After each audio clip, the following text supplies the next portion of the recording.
After Mitzi Gaynor passed away in 2024, her beloved Beverly Hills home perched quietly above Coldwater Canyon was put on the market. It sat there for months, unsold, until a young couple from Chicago, Dan and Lucy Harper, stumbled across the listing. He was a commercial editor, remote most of the year. She had just left a career in public relations to pursue screenwriting in LA. They weren't starstruck by Mitzi's legacy. In fact, they barely knew who she was. They were drawn in by the photos.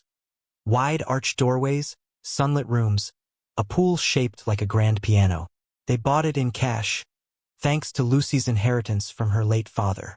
At first, life in the house was exactly what they'd hoped.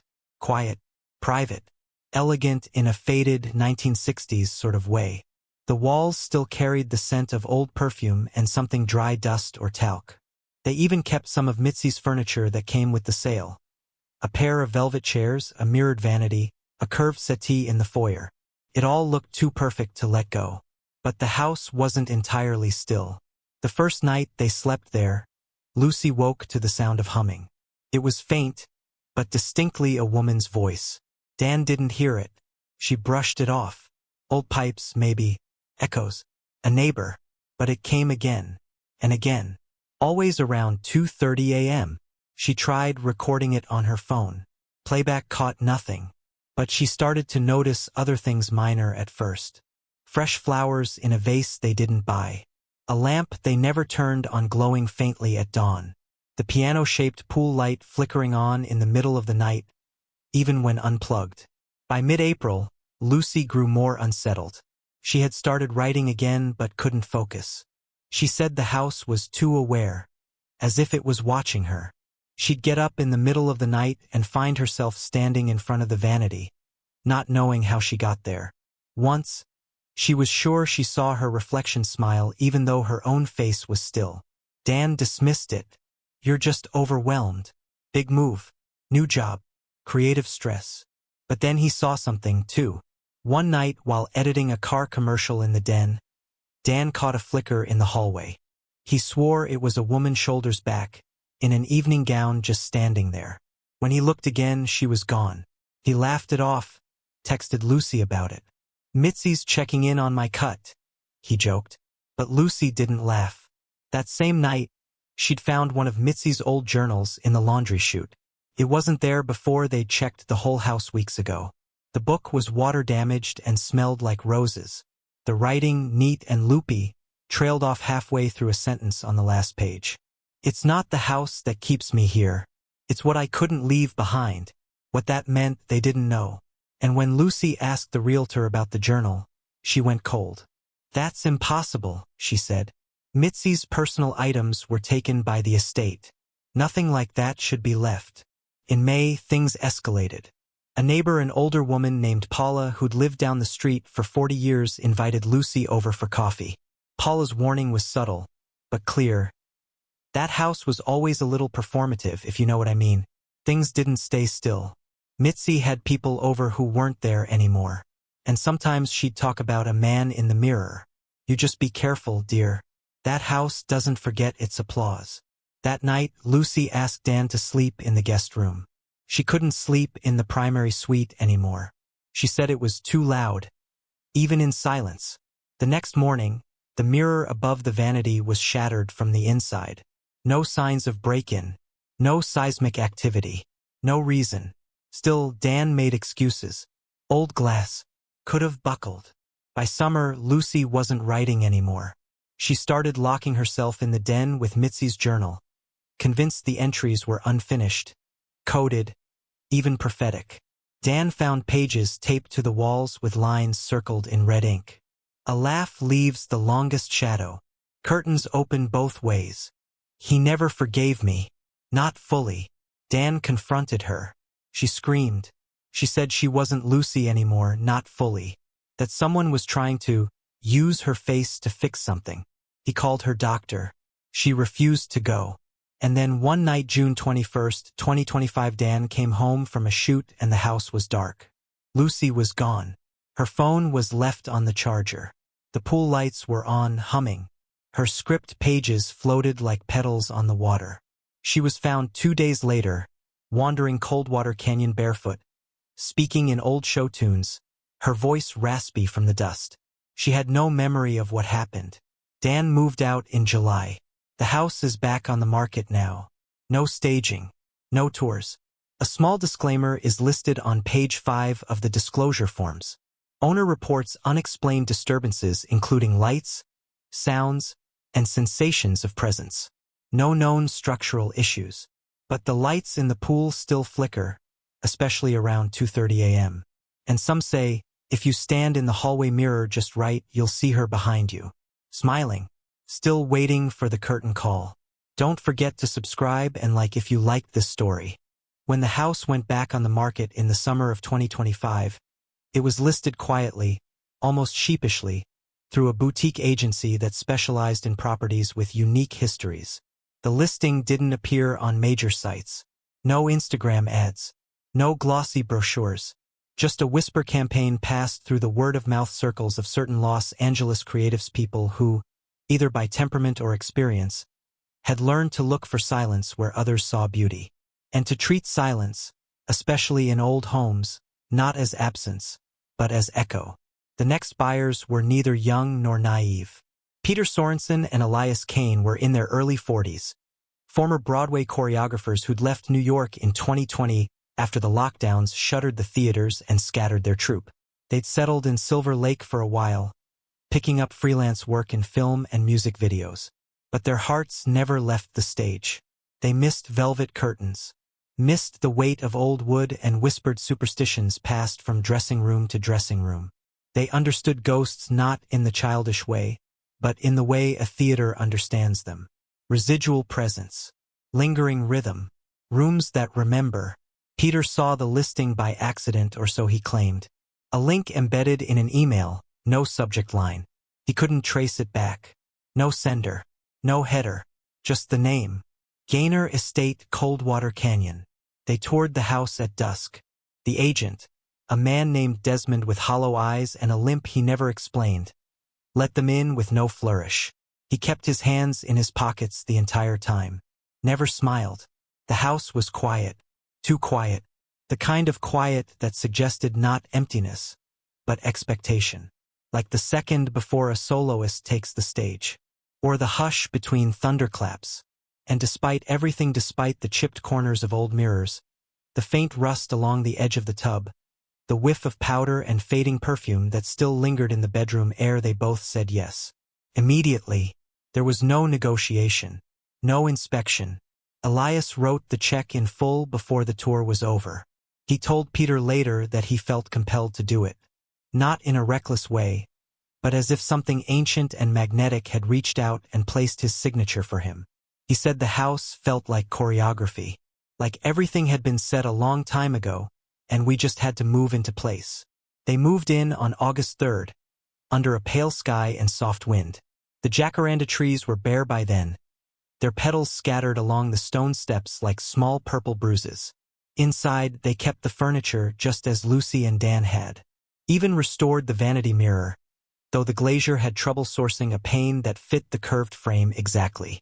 This mirror wasn't made for reflection, he muttered once, staring too long at the empty wall before hurriedly leaving without his invoice. Peter set up a studio in what had once been Mitzi's dressing room, now stripped bare except for the wall sconces and the ghost of a chaise imprint in the carpet. He spent hours there working on a piece he never named.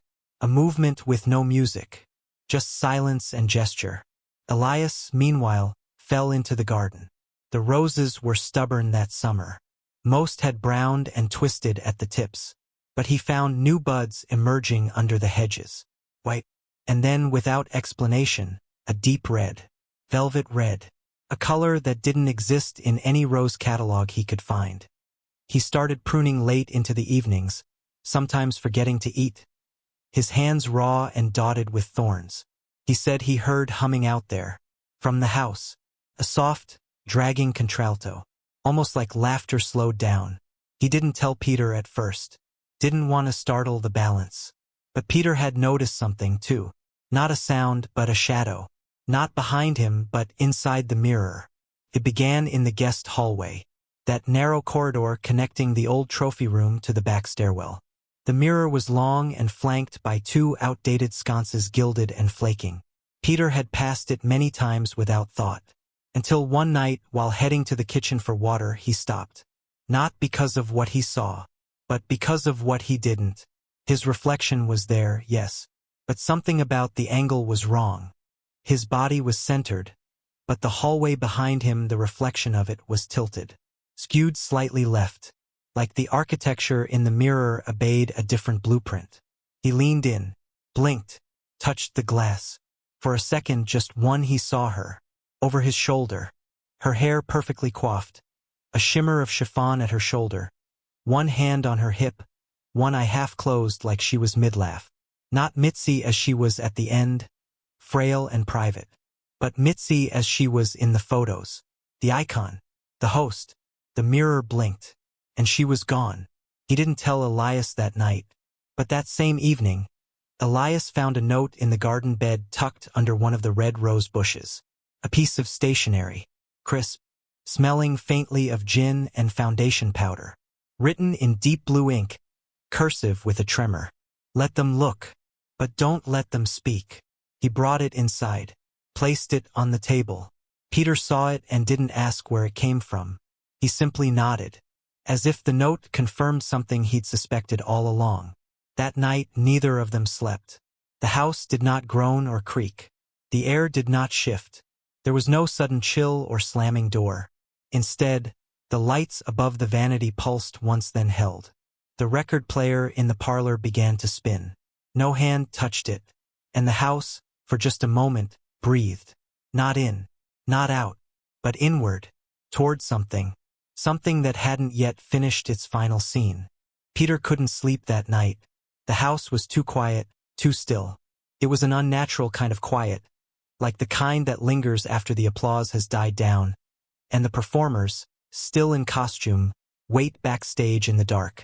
The kind of stillness that settles in the pit of your stomach, heavy, expectant. He had spent the last few hours lying awake in bed, staring at the ceiling, the rhythmic hum of the record player in the next room echoing in the background like a heartbeat. It wasn't loud, not in the way a broken speaker might create distortion. No, this was the kind of hum that felt intentional, like someone or something was waiting for him to listen, to understand. Finally, he rose from bed, the cool air of the room brushing against his skin. The hallway light flickered as he passed beneath it. The house was old, of course, and old houses have a way of doing that. But the flickering felt different this time. More deliberate. Almost as if the light was trying to get his attention. He reached the parlor. The air was thick with the scent of old dust, mingled with the faintest trace of something floral, something distinctly feminine. He could hear the soft crackle of the record player, the needle dragging slightly across the vinyl. Yet the song remained the same. A slow, mournful waltz, with just enough dissonance to unsettle the nerves.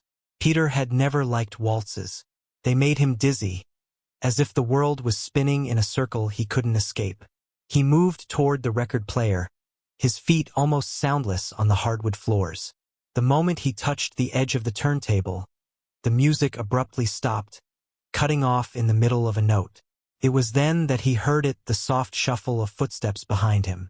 He spun around, his heart leaping into his throat. Nothing, just the dim, flickering light, the same silence. But then he saw it. A shadow, long and faint, creeping across the wall from the hallway mirror. It was subtle at first, almost imperceptible. But as the seconds passed, it grew, stretching, elongating, taking form. It was a figure, tall, with a flowing silhouette, draped in fabric that shimmered faintly in the dim light, like a curtain of silver thread. For a moment, Peter thought it was just his reflection, something caught in the corner of his eye, but when he stepped closer, he saw that the figure was not him. It was a woman. Her face was obscured by the haze of shadow, but the outline of her features was unmistakable. Sharp cheekbones, an elegant curve of the jaw, and the unmistakable aura of someone who had lived in the public eye. The same reflection he had seen in the mirror days before. But this time there was no fading, no blink and gone. She was there, standing before him in full, watching. Peter froze, unsure whether to speak, to move, to run. The figure didn't speak. It didn't need to. The silence between them was oppressive. Thick with expectation. Thick with the knowledge that she was waiting for him to act. To say something. But before he could move, Elias's voice broke the tension. "Peter." Elias called softly from the hallway, his voice hoarse. He had always been a light sleeper, a side effect of years in the theater, where late-night rehearsals had taught him to anticipate every change in atmosphere. He stepped into the room, his eyes adjusting to the darkness. Peter turned toward him, his face pale, his hand still hovering over the record player. Elias's eyes followed his gaze, landing on the mirror. "Who is that?" Elias asked, his voice barely above a whisper. "In the mirror?" Peter swallowed. I don't know."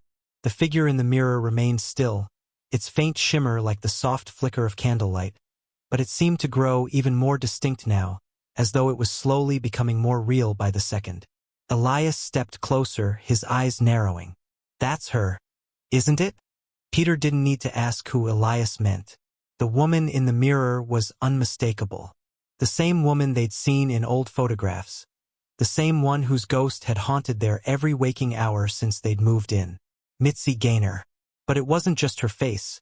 It was the way she stood so poised, so calm, like she had all the time in the world to wait. Elias looked over his shoulder at Peter, his brow furrowed in confusion. "What's happening?"